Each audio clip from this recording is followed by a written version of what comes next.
क्या एक पत्नी की भक्ति मौत की लकीर को मिटा सकती है? क्या कोई साक्षात यमराज से अपने सुहाग को वापस छीन कर ला सकता है?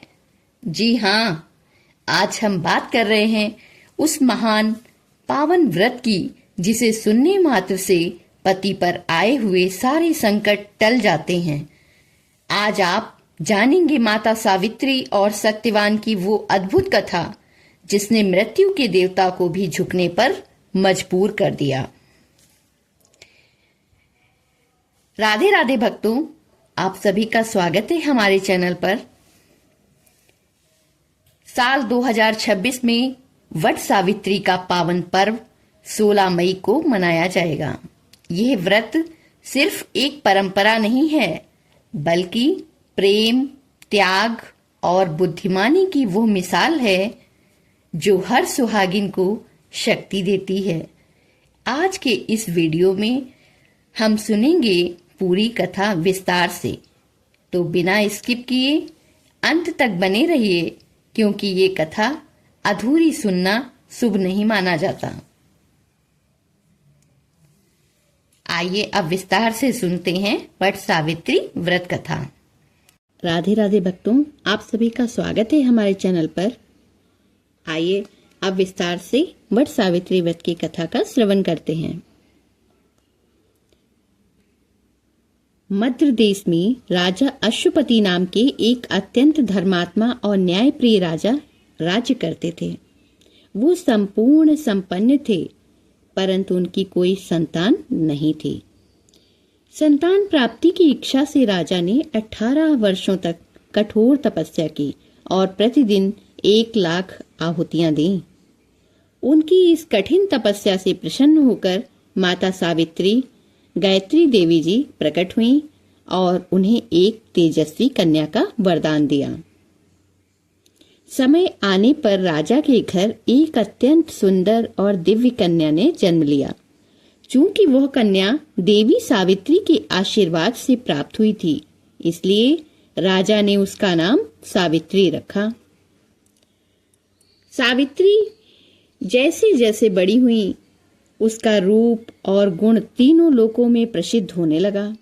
वो इतनी तेजस्विनी थी कि कोई भी राजकुमार उसके तेज के सामने विवाह का प्रस्ताव रखने का साहस नहीं कर पाता था। तब राजा अश्वपति ने सावित्री से कहा, पुत्री, तुम स्वयं अपने योग्य वर की खोज करो। सावित्री मंत्रियों के साथ रथ पर सवार होकर वर की खोज में देश भ्रमण पर निकली। तपोवन में घूमते हुए उसने साल्व देश के राजा द्रुमदसेन के पुत्र सत्यवान को देखा। राजा द्रुमदसेन शत्रुओं द्वारा राज्य छीन लिए जाने के कारण अंधे होकर अपनी पत्नी और पुत्र के साथ वन में कुटिया बनाकर रह रहे थे।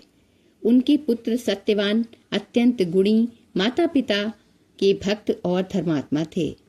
सावित्री ने सत्यवान को ही अपने पति के रूप में चुन लिया।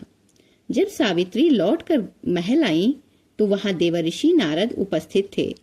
सावित्री ने जैसे ही सत्यवान के नाम की घोषणा की, नारद जी चौंक गए और गंभीर होकर बोले, हे राजन, सावित्री ने वर चुनने में बहुत बड़ी भूल कर दी है। सत्यवान सर्वगुण संपन्न, सत्यवादी और तेजस्वी तो है, परंतु वो अल्पायु है। आज से ठीक 1 वर्ष बाद उसकी मृत्यु हो जाएगी।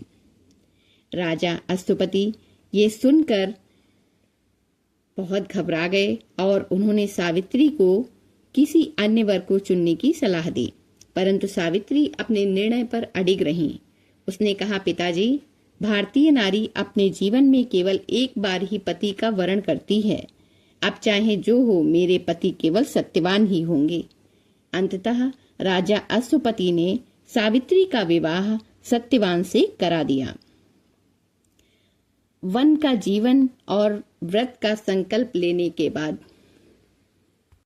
विवाह के बाद सावित्री अपने राजसी वस्त्र और आभूषण का त्याग करके अपने अंधे सास ससुर और पति के साथ वन की कुटिया में रहने लगी। वो दिन रात सास ससुर की सेवा करती और पति का ध्यान रखती। जैसे जैसे समय बीत रहा था, सावित्री के दिल की धड़कनें तेज हो रही थीं। उसे नारद जी के द्वारा बताई हुई तिथि मृत्यु का दिन याद आ रहा था। जब सत्यवान की मृत्यु के केवल 3 दिन शेष रह गए, तब सावित्री ने 3 दिन और 3 रात्रि का कठोर उपवास रखा। उसने अन्न जल का विशेष रूप से त्याग कर दिया और अपने पति की दीर्घायु के लिए भगवान से प्रार्थना करने लगी।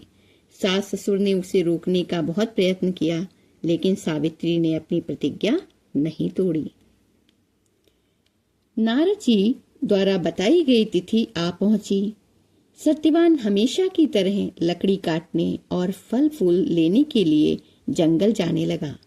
सावित्री जानती थी कि आज का दिन कितना भयानक है, इसलिए उसने भी पति के साथ वन जाने की जिद की। सत्यवान और उसके माता पिता की आज्ञा लेकर सावित्री भी वन चली गई। जंगल में पहुंचकर सत्यवान कुल्हाड़ी लेकर लकड़ी काटने के लिए एक वट वृक्ष बरगद के पेड़ पर चढ़ा। कुछ ही देर में उसके सिर में तेज दर्द होने लगा और उसे चक्कर आने लगे। वो पेड़ से नीचे उतरा। सावित्री ने आगे बढ़कर अपने पति का सर अपनी गोद में रख लिया और वट वृक्ष की छाया में बैठ गई।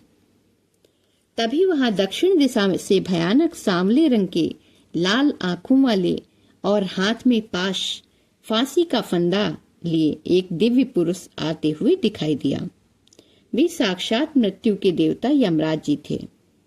यमराज ने सत्यवान के शरीर से उसके अंगूठे के आकार के सूक्ष्म जीव प्राण को निकाला और उसे अपने पास में बांधकर दक्षिण दिशा की ओर चलने लगे।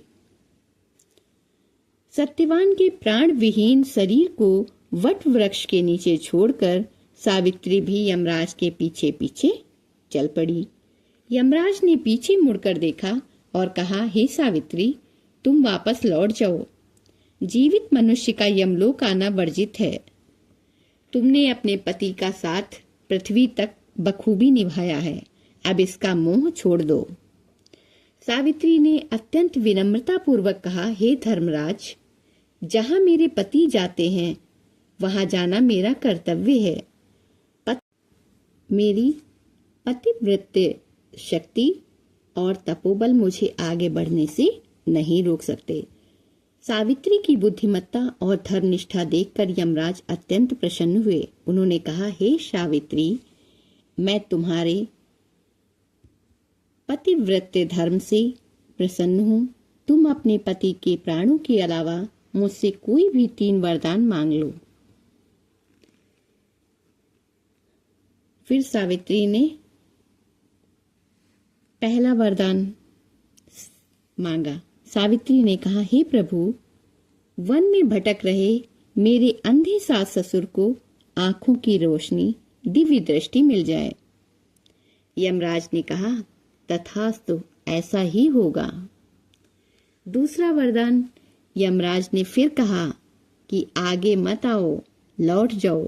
सावित्री फिर भी पीछे चलती रही। यमराज ने कहा, दूसरा वर मांगो। सावित्री ने कहा, मेरे ससुर का खोया हुआ राज्य उन्हें वापस मिल जाए और वे पुनः राजा बने। यमराज ने कहा, तथास्तु। फिर सावित्री ने तीसरा वरदान मांगा।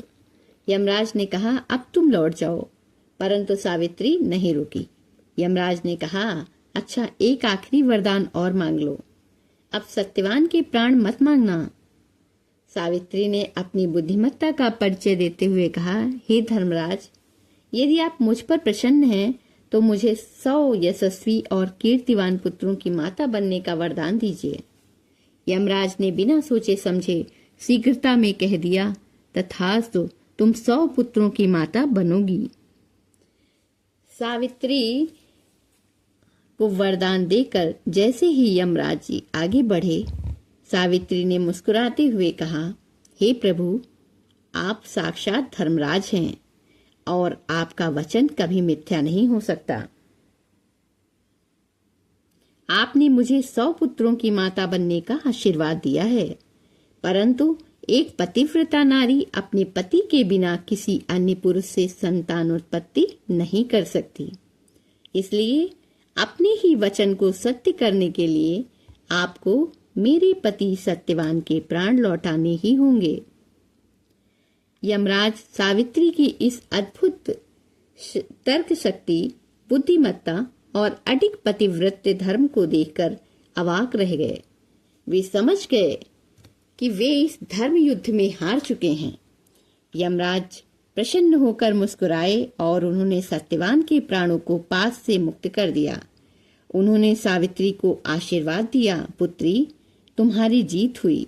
तुम्हारे पति को 400 वर्ष की लंबी आयु प्राप्त होगी और तुम दोनों संसार में दीर्घ काल तक सुख भोगोगे। यमराज के अंतर ध्यान होने के बाद सावित्री तेजी से उसी वट वृक्ष के पास लौटी जहां सत्यवान का मृत शरीर पड़ा हुआ था। उसने वट वृक्ष की परिक्रमा की और पति के सिर को पुनः अपनी गोद में ले लिया।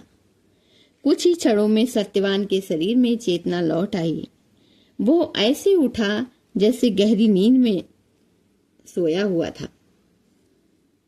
उसने सावित्री से कहा, मुझे बहुत गहरी नींद आ गई थी। वो भयानक काला पुरुष कहाँ गया जो मुझे ले जा रहा था? सावित्री ने जब सब कुछ संभालते हुए कहा, स्वामी, अब संकट टल चुका है। इस प्रकार सावित्री ने अपने दृढ़ संकल्प, भक्ति और पतिव्रता धर्म से अपने पति को मृत्यु के मुख से वापस ले आई। तभी से वट सावित्री व्रत का महत्व बहुत बढ़ गया और ये व्रत सुहागिन स्त्रियां अपने पति की लंबी आयु और सुखी जीवन के लिए करती हैं। राधे राधे भक्तों, अगर आप भी अपने पति की लंबी उम्र, सुख समृद्धि और खुशहाल जीवन की कामना करती हैं तो इस वट सावित्री व्रत को श्रद्धा के साथ जरूर करें और इस वीडियो को लाइक करें, शेयर करें। ऐसे ही और धार्मिक कथाओं के लिए चैनल को सब्सक्राइब जरूर करें। जय माता दी, हर हर महादेव, जय शिव शंभू। कमेंट में जय सावित्री माता जरूर लिखें। हर हर महादेव।